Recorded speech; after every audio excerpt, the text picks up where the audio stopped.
नमस्कार दोस्तों, स्वागत है आप सभी का एक बार फिर से आपकी अपनी YouTube channel A to Z fact news में। दोस्तों, आज की इस वीडियो में हम बात करने वाले आईटी फर्स्ट ईयर वाले के जितने भी लोगों का अभी एग्जाम नहीं हुआ तो उनसे रिक्वेस्ट है कि इस वीडियो को आप पूरा शुरू से लेकर अंत तक जरूर देखिएगा। इस वीडियो में इलेक्ट्रीशियन थ्योरी के ऐसे महत्वपूर्ण क्वेश्चन के बारे में बात करने वाले हैं जिनसे आपके एग्जाम में यहाँ से क्वेश्चन के बहुत ज्यादा चांसेस है। दोस्तों, जो मैं प्रैक्टिस सेट चला हूँ निमी मॉक टेस्ट का, ये उसी का वीडियो का पार्ट का नंबर 8वां। अगर अभी तक आपने पिछला वीडियो नहीं देखा तो प्ले लिस्ट में जाइए, वहाँ पर निमी मॉक टेस्ट ऑनलाइन नाम का एक प्लेलिस्ट है, उस सारी वीडियो को आप जरूर देख लीजिएगा क्योंकि जितने भी प्रश्न आने वाले थे यहाँ से बहुत ज्यादा प्रश्न आपके एग्जाम में आने वाले हैं। अगर दोस्तों आपको पास होना है तो आप इस वीडियो को पूरा शुरू से लेकर अंत तक जरूर देखिएगा। तो चलिए ज्यादा देर नहीं करते आज की इस वीडियो को स्टार्ट करते हैं। हमने पहला प्रश्न आ गया, यहाँ पर हिंदी और अंग्रेजी दोनों में प्रश्न है। मैं यहाँ हिंदी पर बात करने वाला हूँ, हिंदी में। तो पहला प्रश्न कह रहा है, ध्यान सुनिएगा, जितने भी प्रश्न इस वीडियो में होने वाले हैं वो वायरिंग से संबंधित यहाँ पर प्रश्न होने वाले हैं। ये ना कि आईटी बल्कि जितने टेक्निकल एग्जाम होने से भी टेक्निकल एग्जामों के लिए बहुत ज्यादा महत्वपूर्ण वीडियो होने वाले हैं। तो पहला प्रश्न कह रहा है, कंड्यूट पाइप कैसे निर्दिष्ट किए जाते हैं। तो आपके सामने 4 प्रकार के ऑप्शन है।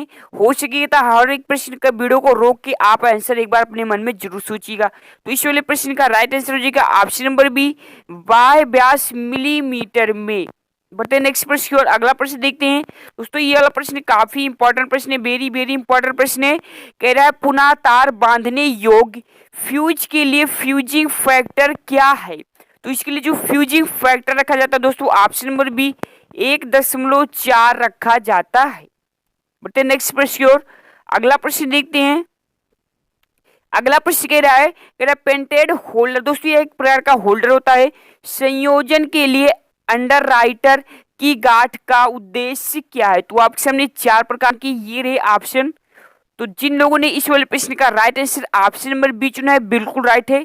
सामान के टर्मिनलों से तनाव कम करे, यही इसका मेन उद्देश्य होता है। बढ़ते अगले प्रश्न की ओर। अगला प्रश्न देखते हैं। कह रहा है, फ्यूज कौन से प्रकार का, यानी ये जो फ्यूज दिखाई दे रहा है कौन सी प्रकार का फ्यूज है। तो ये रही आपके सामने 4 ऑप्शन। तो जिन लोगों ने भी इस वाले प्रश्न का right answer option number B चुना है, बिल्कुल राइट हो जाएगा। हाई रेपचिटिंग फ्यूज क्षमता। तो जिन भी लोगों ने इस वाले प्रश्न का right answer option number B चुना है, बिल्कुल राइट हो जाएगा। हाई रेपचरिंग क्षमता फ्यूज। नेक्स्ट प्रश्न है, अगला प्रश्न कह रहा है विद्युत सामग्री का नाम क्या है। जो ये विद्युत सामग्री दिखाई दे रही है इसका नाम क्या है। बिल्कुल इजी सा प्रश्न है, अगर आप थोड़ा भी दिमाग लगाए हैं तो आप बिल्कुल राइट आंसर कर सकते हैं। तो ये आपके सामने 4 प्रकार के ऑप्शन। तो जिन भी लोगों ने इस वाले प्रश्न का right answer option number B चुना है, बिल्कुल राइट हो जाएगा।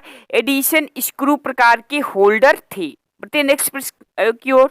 अगला प्रश्न देखते हैं। अगला प्रश्न कह रहा है, वायरिंग परिपथ में प्रयुक्त प्रतीक का नाम क्या है। जो ये प्रतीक दिखाई दे रहा है इसका नाम क्या है। दोस्तों, अगर आपने जितने भी सिंबल है उन सभी सिंबल को आप जरूर एक बार 2 बार रिवीजन करके जाइएगा क्योंकि यहाँ से आपको 2-3 प्रश्न अवश्य देखने को मिलते हैं। आपने अच्छे से सिंबल को देख लिया है तो ये रही आपके सामने 4 प्रकार के ऑप्शन। राइट आंसर हो जाएगा इस वाले प्रश्न का ऑप्शन नंबर डी, प्लग और सॉकेट। नेक्स्ट प्रश्न की ओर। अगला प्रश्न देखते हैं। हमारा अगला प्रश्न कह रहा है एल श्रेणी एमसीबी के द्वारा किस प्रकार के भार को सुरक्षित किया जाता है। तो इसके द्वारा जो सुरक्षित किया जाता है वो ऑप्शन नंबर बी, गीजर जैसे यंत्र होते हैं उनको सुरक्षित किया जाता है। ऑप्शन नंबर 20 वाले प्रश्न का राइट आंसर हो जाएगा। बढ़ते अगले प्रश्न की ओर। तो ये आप सबने अगला प्रश्न को ध्यान सुनिएगा। कह रहा है, किस प्रकार का स्विच सर्किट में उपयोग करते हैं, यानी कि जो चित्र दिखाई दे रहा है इसमें किस प्रकार की स्विच सर्किट प्रयोग की गई है। ये तो आपके लैंप हो गए और ये जो सर्किट दिखाई जो कौन सी सर्किट है, ये रही आपके सामने 4 प्रकार के ऑप्शन। राइट आंसर हो जाएगा इस वाले प्रश्न का option number B, 2 way switch, जिसे हम इंग्लिश में 2 वे स्विच के नाम से भी जानते हैं। बढ़ते अगले प्रश्न की ओर। अपना अगला प्रश्न देखते हैं। 49 प्रश्न कह रहा है हमारा, कम धारा रेटेड केबल को उच्च धारा भार में जोड़ना क्या प्रभाव होगा। तो इस वाले प्रश्न का राइट आंसर हो जाएगा ऑप्शन नंबर डी, गर्मी के कारण केबल खराब हो जाएगी। जाहिर सी बात है, अगर कम लोड की केबल पर हम अधिक भार दे देंगे तो खराब हो जाएगी गर्म। बढ़ते हैं नेक्स्ट प्रश्न की ओर। अगला प्रश्न देखते हैं। कह रहा है कंड्यूट सामग्री का नाम क्या है। जो कंड्यूट सामग्री आपको दिखाई दे रही है इसका नाम आपको बताना है कौन सी सामग्री है। तो आपके सामने 4 प्रकार के ऑप्शन दिखाई दे रहे हैं। राइट आंसर हो जाएगा इस वाले प्रश्न का ऑप्शन नंबर सी, निरीक्षण बैंड जिसे हम कहते हैं वही सामग्री है। बढ़ते हैं नेक्स्ट प्रश्न की ओर। अगला प्रश्न देखते हैं अपना। अगला प्रश्न कह रहा है मध्यवर्ती स्विच के साथ कितने टू वे स्विच एक लैंप को 3 अलग अलग स्थानों से नियंत्रित करने के लिए उपयोग किए जाते हैं। तो इस वाले प्रश्न का राइट आंसर हो जाएगा ऑप्शन नंबर बी, 2 जगहों से नियंत्रित किए जाते हैं। बढ़ते हैं नेक्स्ट प्रश्न की ओर। हमारा अगला प्रश्न के देखते हैं। अगला प्रश्न कह रहा है कंसील्ड वायरिंग का क्या फायदा है। यानी कि जो कंसील्ड वायरिंग होती है उसकी कौन कौन से फायदे होते हैं। तो इस वाले प्रश्न का right answer option number D हो जाएगा, नमी से सुरक्षा होती है। इसकी बहुत बड़ी खासियत होती है कंसील्ड वायरिंग की, इसमें नमी की बहुत ज्यादा सुरक्षा होती है नमी से। बढ़ते नेक्स्ट प्रश्न की ओर। अगला प्रश्न देखते हैं। कह रहा है आरेख का क्या नाम है। जो ये आरेख दिखाई दे रहा है इसका आपको नाम बताना है कौन सा आरेख है। अच्छे से देख लीजिएगा आरेख को। ये रही आपके सामने 4 प्रकार की ऑप्शन। तो जिन भी लोगों ने इस वाले प्रश्न का right answer option number D चुना है बिल्कुल राइट हो जाएगा, परिपथ आरेख दर्शाया गया है। बढ़ते अगले प्रश्न की ओर। अगला प्रश्न देखते हैं। अगला प्रश्न कह रहा है HRC फ्यूज हेतु फ्यूजिंग गुणांक क्या हो जाएगा। वेरी वेरी इंपॉर्टेंट प्रश्न है दोस्तों। अगर आपको हमारा वीडियो अच्छा लग रहा हो तो वीडियो को एक लाइक जरूर करिएगा और हो सके तो इसे ज्यादा ज्यादा अपने सभी ग्रुप और दोस्तों में भी शेयर करिएगा, क्योंकि मुझे आप सबकी सपोर्ट की बहुत ही आवश्यकता है। तो इस वाले प्रश्न का राइट आंसर हो जाएगा ऑप्शन नंबर बी, 1.1 होता है। वेरी वेरी इंपॉर्टेंट, इसे जरूर नोट करेंगे सभी लोग। नेक्स्ट प्रश्न है। अगला प्रश्न देखते हैं। कह रहा है किस प्रकार के रिले को AC और DC दोनों में संचालित किए जा सकते हैं। ये भी वेरी वेरी इंपॉर्टेंट प्रश्न है। राइट आंसर हो जाएगा इस वाले प्रश्न का ऑप्शन नंबर सी, आवेग रिले का प्रयोग किया जाता है। बढ़ते अगले प्रश्न की ओर। अगला प्रश्न देखते हैं। अगला प्रश्न कह रहा है विद्युत उपकरण में प्रयुक्त सामग्री का नाम क्या है। जो सामग्री दिखाई दे रही है इसका क्या नाम है। बिल्कुल इजी सा प्रश्न है। ये रहे आपके सामने 4 प्रकार के ऑप्शन। तो इस वाले प्रश्न का right answer option number C हो जाएगा, सीधे प्रवेश के साथ लौह संयोजक। नेक्स्ट प्रश्न देखते हैं। कह रहा है सामग्री प्रतीक का नाम क्या है। जो सामग्री प्रतीक दिखाई दे रही है इसका आपको नाम बताना है। तो जिन भी लोगों ने इस वाले प्रश्न का right answer option number D चुना है बिल्कुल राइट हो जाएगा, बहुस्थित एकल ध्रुव स्विच है। बढ़ते अगले प्रश्न की ओर। दोस्तों अगर आप हमारे चैनल पर पहली बार आए हैं तो प्लीज आपसे रिक्वेस्ट है कि आप हमारे चैनल को अवश्य सब्सक्राइब करें, साथ ही नोटिफिकेशन बेल के आइकन को भी प्रेस कर लीजिए ताकि नेक्स्ट वीडियो की आने वाली अपडेट आपको सबसे पहले मिलती रहे। अगला प्रश्न देखते हैं। कह रहा है घरेलू तारों में लचीले तारों का क्या उद्देश्य है। तो सबसे बड़ा इस प्रश्न का जो उद्देश्य होता है वो ऑप्शन नंबर डी इसका राइट आंसर हो जाएगा, ट्रांसपोर्टेबल उपकरण कनेक्शन। नेक्स्ट प्रश्न है। कह रहा है किस परिपथ का उपयोग, आगे प्रश्न यहां पर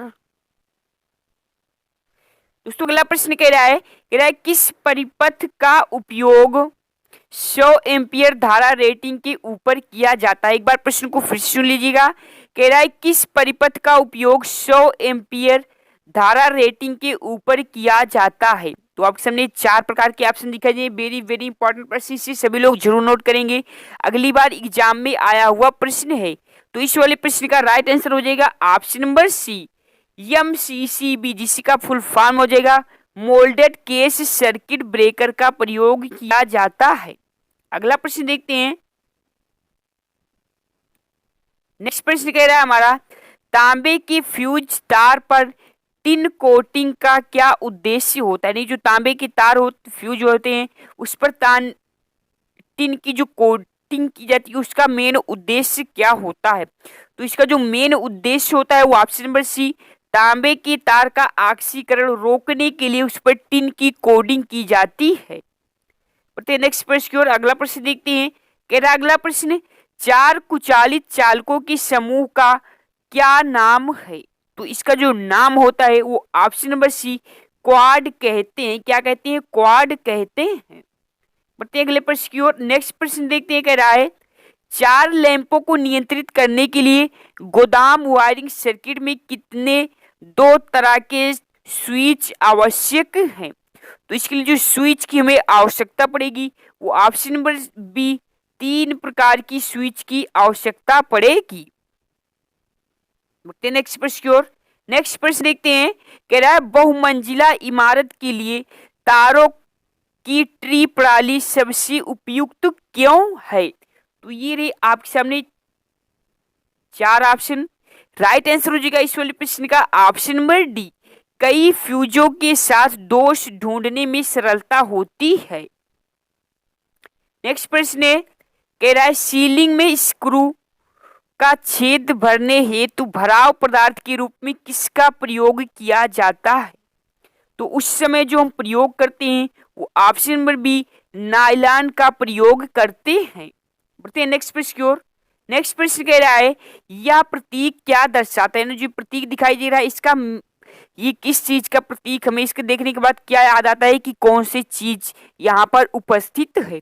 तो इस वाले प्रश्न का right answer option number B हो जाएगा, छत के पंखे का ये प्रतीक दर्शाता है। दोस्तों मैं एक बार फिर से कह रहा हूँ, जितने सिंबल है उन्हें एक बार दोबारा आप अवश्य रिवीजन कर लीजिएगा, क्योंकि यहाँ से आपको बहुत सारे एग्जाम में प्रश्न आपको देखने को मिलते हैं। तो दोस्तों ये थे आईटी इलेक्ट्रीशियन फर्स्ट ईयर के लिए एग्जाम से संबंधित बहुत ही मोस्ट इंपॉर्टेंट क्वेश्चन। डेली आपको ऐसी वीडियो हमारे चैनल पर मिलता रहता है। अगर अभी तक आपने हमारे चैनल को सब्सक्राइब नहीं तो प्लीज चैनल को अवश्य सब्सक्राइब कर लीजिएगा, साथ ही नोटिफिकेशन बेल के आइकन को भी प्रेस कर लीजिएगा, ताकि नेक्स्ट वीडियो की आने वाली अपडेट आपको हमेशा मिलती रहे। मिलते हैं फिर ऐसी नेक्स्ट वीडियो के साथ, तब तक के लिए इजाजत। जय हिंद, जय भारत।